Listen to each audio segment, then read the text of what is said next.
Hello everyone, तपाईँहरूलाई फेरि मेरो नयाँ मुकब्याङ भिडियोमा स्वागत छ तपाईँहरूलाई।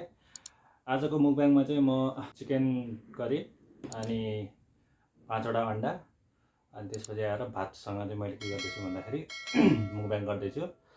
र हिजो चाहिँ मैले रातो खुर्सानीसँग खाएको थिएँ भने आज चाहिँ मासु भएर हरियो खुर्सानीसँग खाँदैछु, किनकि प्रायः जस्तो चिकन मासुसँग हरियो खुर्सानी नै मिठो हुन्छ होइन। सो त्यही भएर हरियो खुर्सानी मैले राखेको छु टन्न। र यो भयो प्याज। अब म मेरो मुकब्याङ भिडियो सुरु गर्न गइरहेको छु। यो मासु एकदम मिठो बनाएको छ। यो मैले आज आफै पकाएको हो होइन, किनकि बाहिरबाट किनेर ल्याएको होइन। जहिले किन बाहिरबाट किनेर ल्याउनु, अनहेल्दी मात्र कति खानु, कहिले कहिले हेल्दी पनि पकाएर खाऊँ न भनेर मैले आफै बनाएको होइन। सो त्यही भएर अलिकति मलाई चाहिँ यो चिकन चाहिँ अलिकति फ्राई गरेको मनपर्छ होइन। त्यसपछि मात्र फ्राई गरेर हल्का ग्रेभी बनाएको छु। अनि त्यसपछि आएर सुरु गर्न चाहन्छु अब है।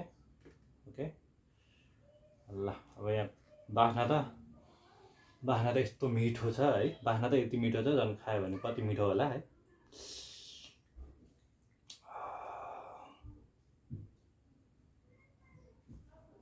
यसलाई साइडमा राखौँ।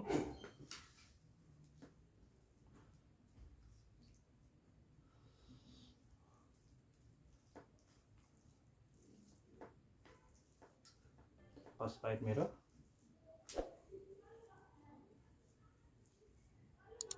बेजोडको भोक पनि लागिरहेको छ होइन। सो त्यही भएर छिटो छिटो खाइहाल्छु म। First bite.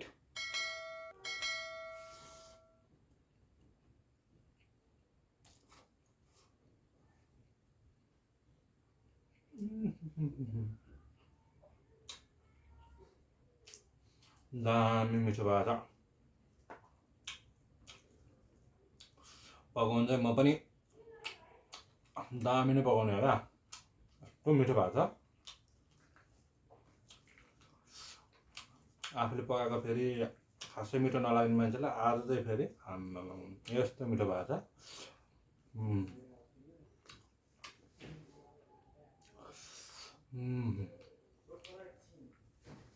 अब एक ग्लास भात,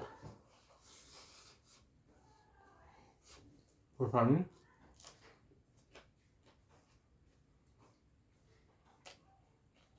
प्याज।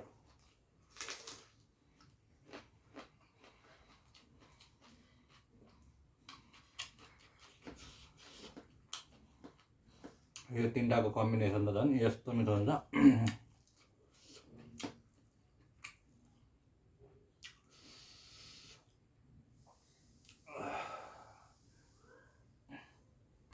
हेरेर र्याल गरेको त्यसरी थुक्न गाह्रो न हो, मेरो पेट दुख्छ। त्यस्तो गर्नु हुँदैन नि, बरु खाएको हेर मजाले त्यस्तो र्याल गर्नुहुन्छ। मिठो, एकदम मिठो स्वादिलो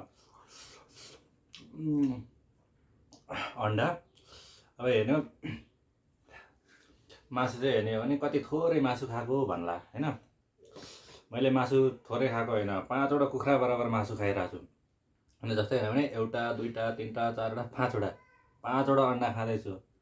फरक यति हो कि यिनीहरूलाई मैले हुर्किन नदेखेर मात्रै हो, नभए त ठुलै भएको भए त 5वटा गनिँदैन। अनि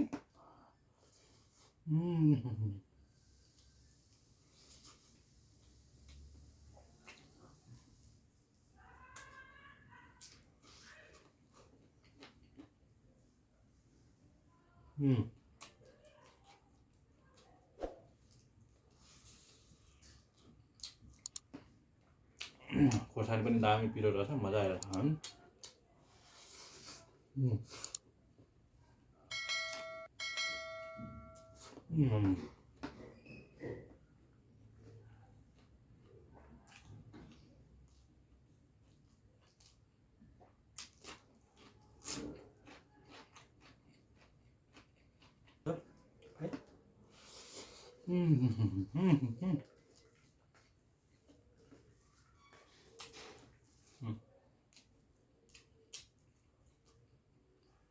अब एउटा सिङ्गै कुखुरा खाँदैछु म है।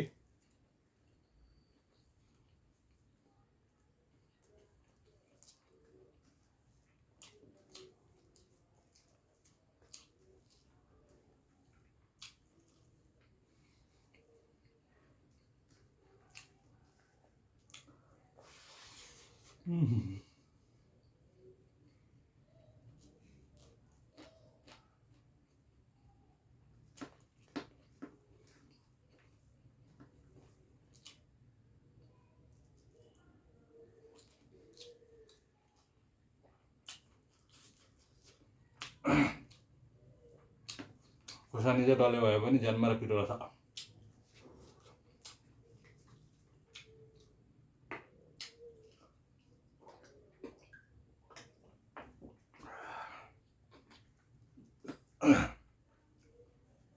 काँक्रा चाहिँ अब सिजन नभएर होला खासै मिठो भइन्छ।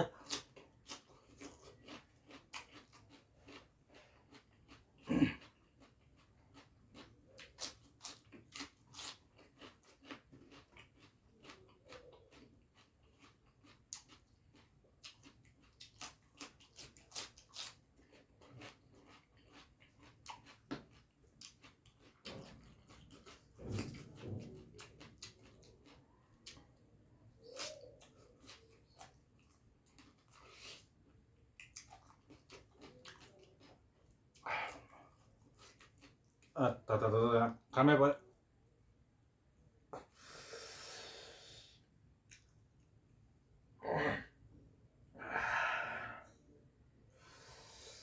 ओ my goodness, oh my goodness, खामै पर्यो।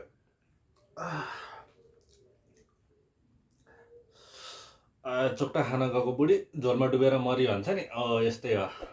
हात्तेरिया पिरो पिरोको मासु झन् आँखामा परिदियो।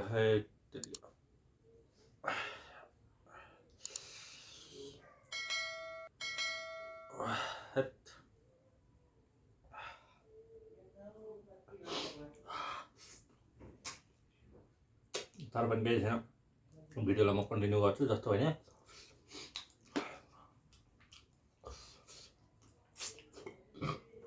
आँखा चाहिँ डेन्जर पोल्यो है मेरो।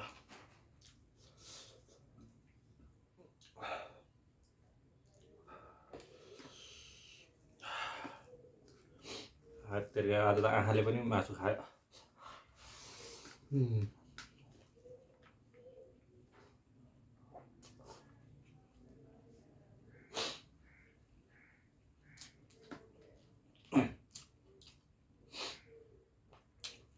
अन्डालाई सिधै मुखमा हाल्नुभन्दा मिक्स गरेर खाउँ न, कस्तो हुँदो रहेछ होइन।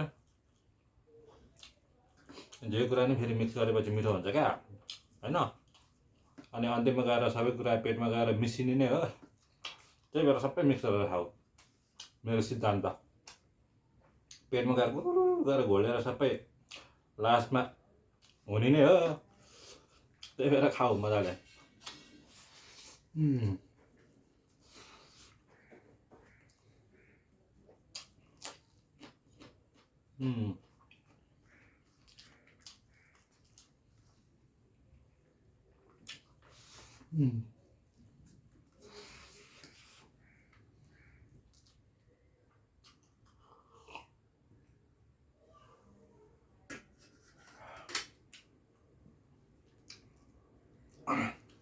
पानी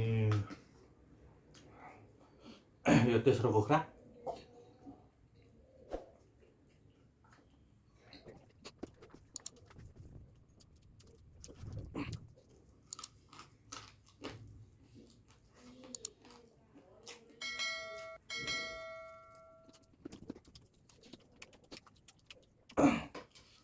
ग्रेभी त बनाएको, तर ग्रेभी अलिकति कम भएछ। तर पनि केही छैन।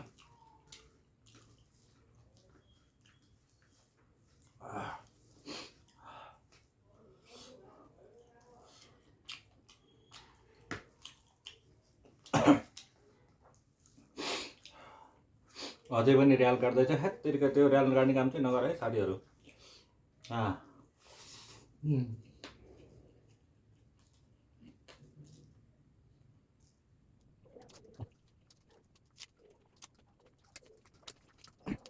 कुखुराको मासु खाँदैछ भने सधैँ प्याज र हरियो खुर्सानी चाहिँ सँगै राखेर खानु, बब्बाल हुन्छ। यस्तो मिठो हुन्छ नि। तर खुर्सानी चाहिँ अलिक पिरो हुनुपर्छ होइन। फेरि कुनै महाशयले चाहिँ खुर्सानी पिरो नभएर के हुन्छ त भन्न पनि आउन सक्छ। खुर्सानी पिरो हुन्छ मलाई पनि थाहा छ, तर सबै खोर्सानी पिरो नहोला पनि सक्छ होइन। अरूले चाहिँ यो कुखुराको हड्डी पनि मजाले काम कुरुम चपाएर खान्छ होइन, मलाई चाहिँ त्यो किन ठिकै लाग्दैन, म चाहिँ सक्दिनँ खान। म चाहिँ हड्डी चाहिँ जति सानो भए पनि छानेरै खाने हो, हेर्दाखेरि वेस्ट हुन्छ धेरै। यो चौथो कुखुरा।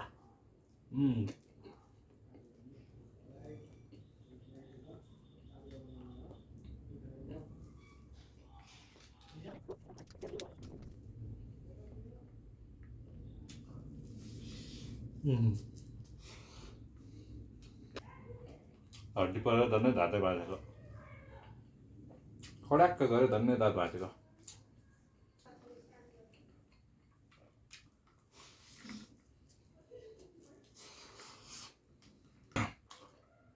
यो मेरो सानो सानो घाँस खाने बानीले भात चाहिँ कहिले पनि चाँडो खान नसकिने भयो।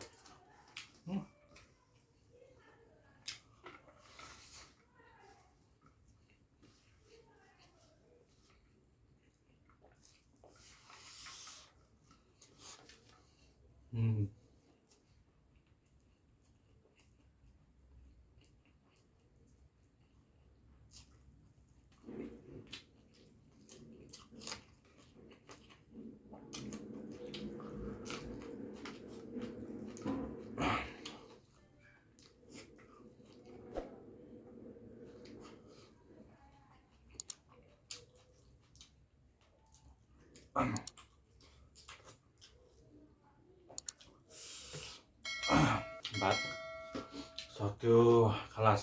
अब यो 5वटा कुखुरा।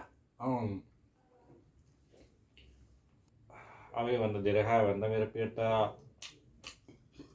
डबल ट्याङ्की पो हुन्छ र, त्यही भएर आजको लागि भिडियो यति नै। भिडियो मन पर्यो भने लाइक र सब्सक्राइब अनि सेयर गर्नु होला। धन्यवाद। अनि अर्को भिडियोमा भेटौँला।